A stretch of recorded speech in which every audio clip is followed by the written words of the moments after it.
right, it's now 27 minutes to 7 o'clock, and shortly we're going to be looking at what's making headlines on the dailies, but a few stories internationally where immigration officials in Mexico's southern border state in Chiapas have detained about 600 Central American immigrants traveling northwards in a new caravan group. According to reports, the group entered Mexico by crossing by the Suachet River, separating the country with Guatemala. They were stopped by officials and asked to represent themselves at a border point of entry with necessary documentation. Some immigrants were put onto buses and transported to a local immigration office in Chiapas, while others went out on foot to register with officials.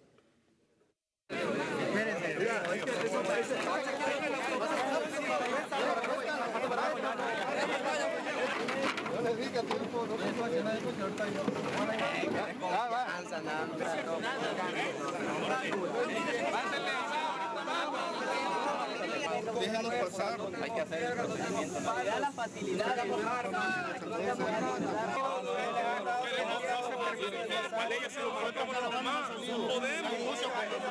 somos de El Salvador. Nosotros queremos una oportunidad como la demás. Y toma todavía considera. Kanye West and Kim are donating $500,000 to firefighters and victims of a massive Southern Carolina wildfire that was close to destroying the celebrities' couple's own multi-million-dollar mansion. Kardashians, appearing on the Ellen DeGeneres show, said she and West hired private firefighters to protect their home and others in the neighborhood in rural Calabasas, north of Los Angeles. Kardashians, West, and their 3 children were among thousands of people forced to evacuate their homes during the 93,000-acre Woolsey fire 2 weeks ago.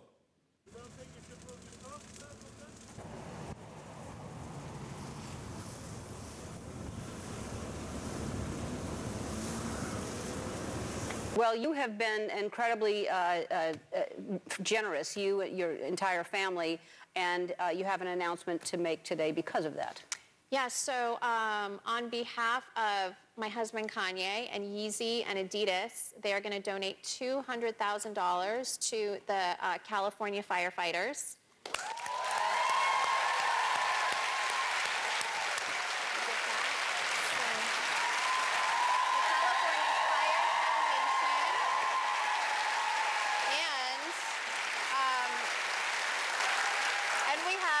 On behalf of Kanye, Yeezy, and Adidas, we are also donating another $200,000 to the California Community Foundation's Wildfire Relief Fund.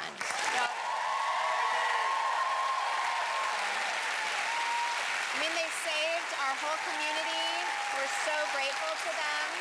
So honestly, we couldn't do it without them. Yeah. All right, and it's now 20 minutes to 7 o'clock. Time for us to look at the dailies and see what's making headlines. And joining me to have that conversation, we have Ambrose Weda, who is a lawyer. Good morning, and thank you for joining us. And we dig in straight into the Standard. I almost said Sunday Standard. I think I'm running ahead of myself. But the Standard this morning, where the headlines is new formula for sharing slots on top schools. All candidates with 400 marks and above are admitted to national schools automatically, while the remaining 17,000 slots are allocated based on candidature strength across sub-counties. Now, whether your feelings on this new formula, especially given that the president already gave a directive that anybody that passes must be absorbed into secondary schools without necessarily knowing whether we have the infrastructure ready for that. I think like that formula is not very good.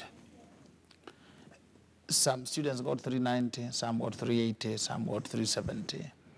And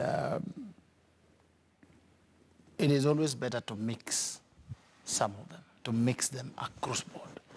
If you put 400 together to 300, actually it is stratifying. You mix them. And parents should know that there are some very good county schools. There are some very good county schools, better than some national schools. So don't just jump that this is a national school, this is a what. It is, should have been good for them to be mixed up. Also, there are some marks below which if your son or daughter gets, you should not allow that child to go to secondary school. It will be wasted. You're better off repeating. Government may want everybody to go so that they claim all children have gone to school. But if your son or daughter gets 100, 120, you are better off taking a child back to class 7. He matures up, he goes. Because we, in this world, part of the world, we value certificates. More than... Yes, so you will weaken that child many years. He will attend an interview. When they are doing shortlisting, they look at the primary school, they found they got 100. Then they say, remove those ones. So you have weakened your child forever.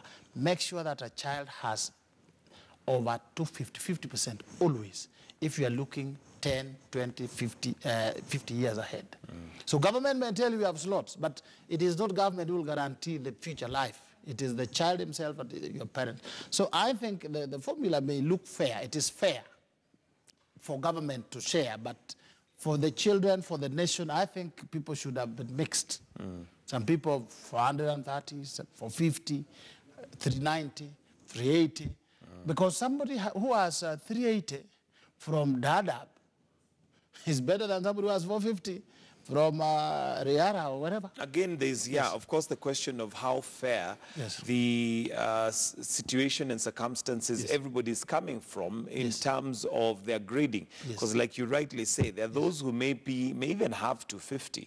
But if you look at the conditions under which they study, they certainly might have done much better given another opportunity in a school that is well equipped, that has teachers, that the conditions are a bit more friendly. Correct. Let me tell you, I see the school where I'm chairman. You see, we always this year we presented 491 girls. It is not guaranteed that if you went there with 400 marks, you are the top. You will find some people have come with 280, 270, and immediately they are the top, and top throughout. So, whereas the marks give us a fairly... An indication. An indication of how to share the slots. But putting together 400, 500, and then people of 280, you are confined to some place.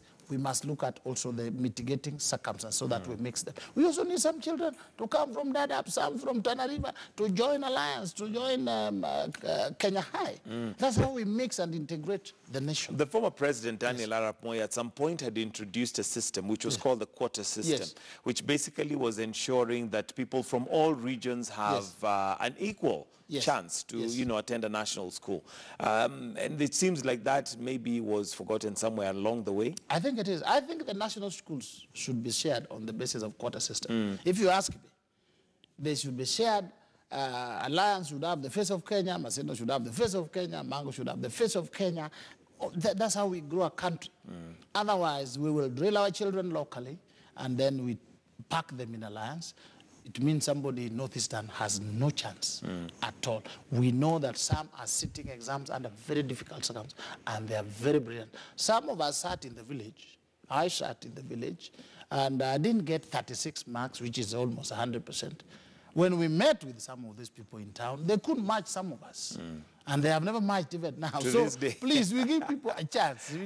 Yes. Okay. And there's also, of course, the question then of giving equal education to all children. There's another story here on page 3 of the Standard of parents who cannot afford to pay fees for a boy who scored 416. Again, another very brilliant mind there, but because of being financially unable, a child like this stands, to risk basically having their education forestalled. So again, a call on the national government or the government to ensure that the basic right of children in terms of education is available to all and sundry, not necessarily those who can afford.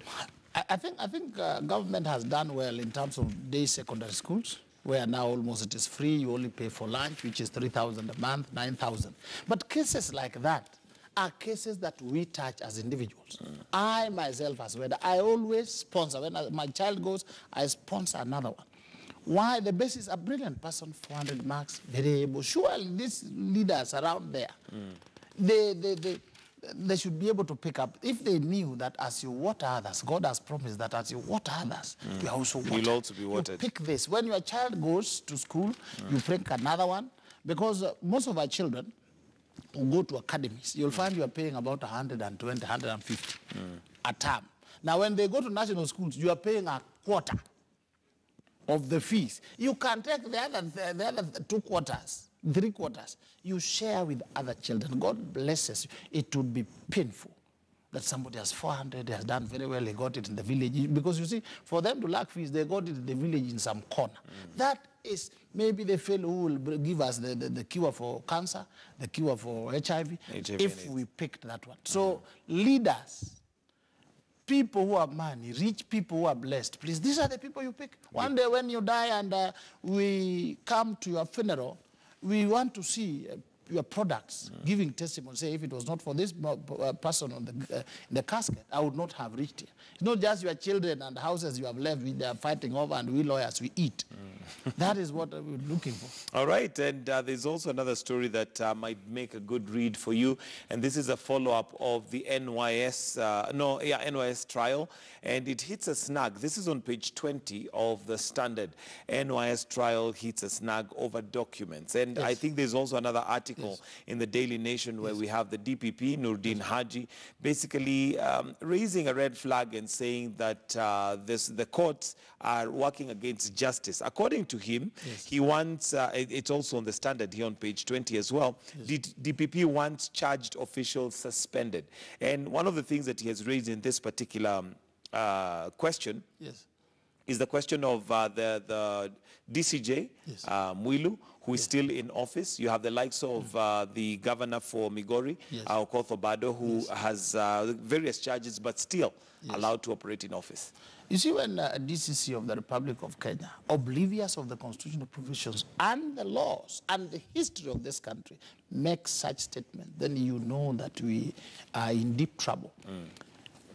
The office of the DPP can also be used to have people out of office if it was automatic that the moment you're charged, you leave office. That is why the Constitution provided that some people, you'll stay in office, some people, there's a procedure. What the DPP should know, he complained about against the judiciary. What he should know is that it is a lot easier to go at night on Friday and arrest people and arraign them and keep them in, and then do dramas, you arraign them in court. But it is another ball game when you go through court. When you go through, to have them charged. After you charge them, then you lose power over them, and it is the court. If you do not have good evidence, I have said and I repeat, Kenya has some of the best lawyers in the world, and we are lucky to have an independent judiciary who will nullify a presidential election. And so you bring in a week, he has been doing case, they'll throw it out even if somebody's throat has been slit. So the DPP must do a good job. So far, he thrown out. Then going through the fingers, because the judges must do a good job. And they purely depend and go with the evidence that is provided on the table, nothing more, nothing less. Even if they so, they'll disqualify themselves.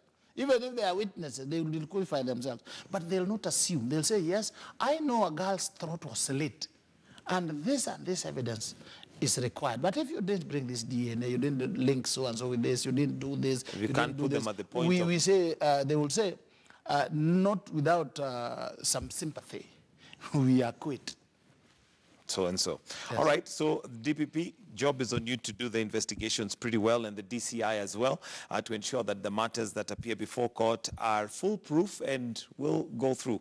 Now, the Daily Nation, and the headlines on the Daily Nation is U.S. links minister, governor to drugs.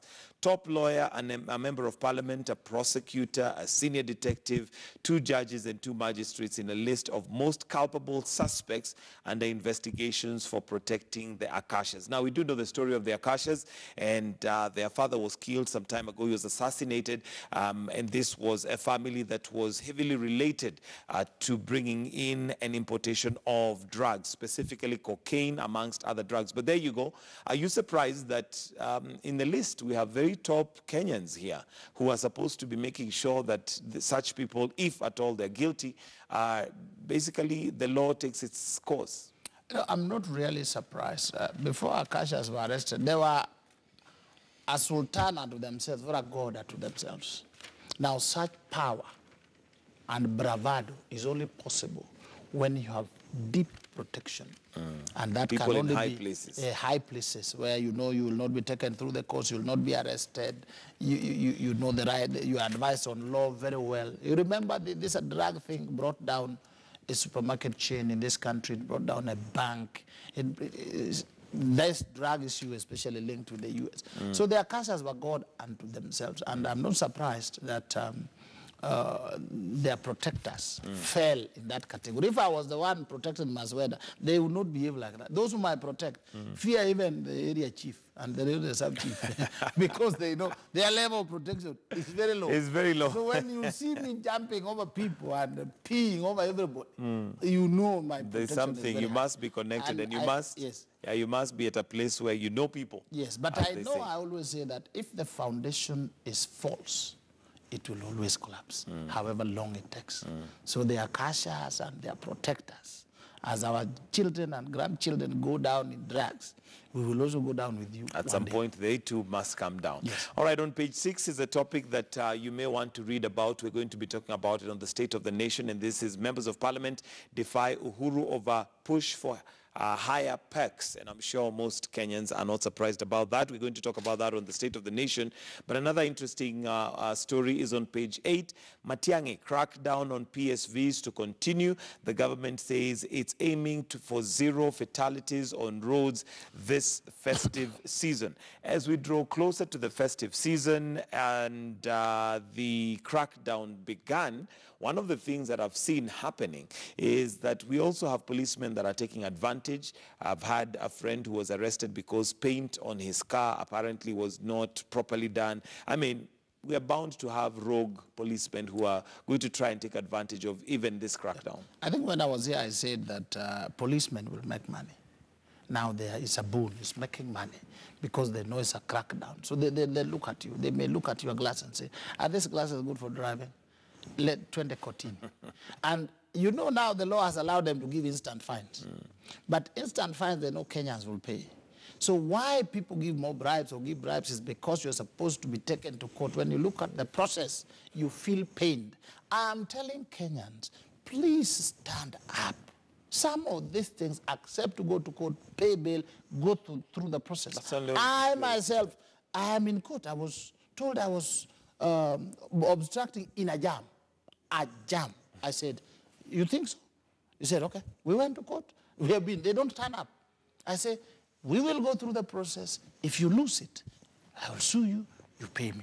Kenyans must learn to stand up so that the police do not keep on harassing. So that when you are in the wrong, you apologize. When you're in the right, you see. But now they are taking advantage. I saw a case where they get people are not having seatbelts.